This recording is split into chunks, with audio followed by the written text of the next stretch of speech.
Жителите на Лабуништа кои вчера објавија дека утре нема да ги пуштат децата на училиште поради нерешениот проблем со каменоломите се препишманија.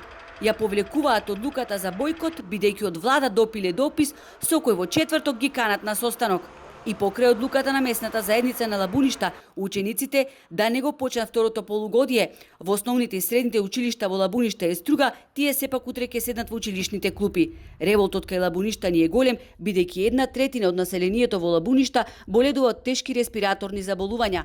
Здравјето ни е нарушено, земјиштето неплодно, а домовите уништени, бидејќи каменоломите се оддалечени само 90 метри од куќите, велат.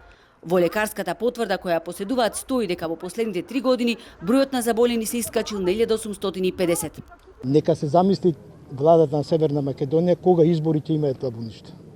Значи, многу лесно може да дојде до бојкот на изборите. А за тоа ќе бидам ја, ево, пред медиуми кажам дека ќе бидам поборник на тоа, ја ќе водам таа кампања за бојкот на избори. Па нека повелет и на парламентарни, а посебно на општинските избори. Министерот Бектеши повторно во обид да манипулира со Лабуништа.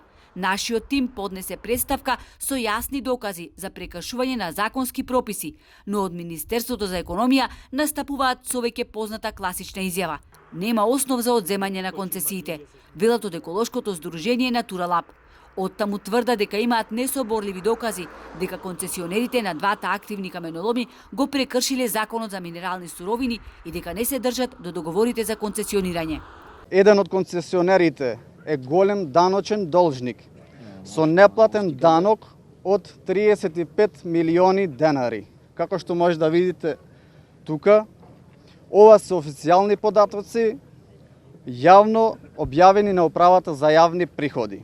Инаку со блокирање на патниот правец Струга-Дебар, Лабуништани пред скоро еден месец одржаа предупредувачки масовен протест и најавија граѓанска непослушност доколку не се повлече целата механизација од каменоломите, кои после 2 години повторно почнаа со работа. Иако своевремено со одлука на влада, истите беа затворени. После 2 изборни циклуси и многу лаги и ветувања, фотелјашите го изгубија слухот за проблемите на мештаните и повторно ја активираат рак раната на 15.000 жители, велат екологистите.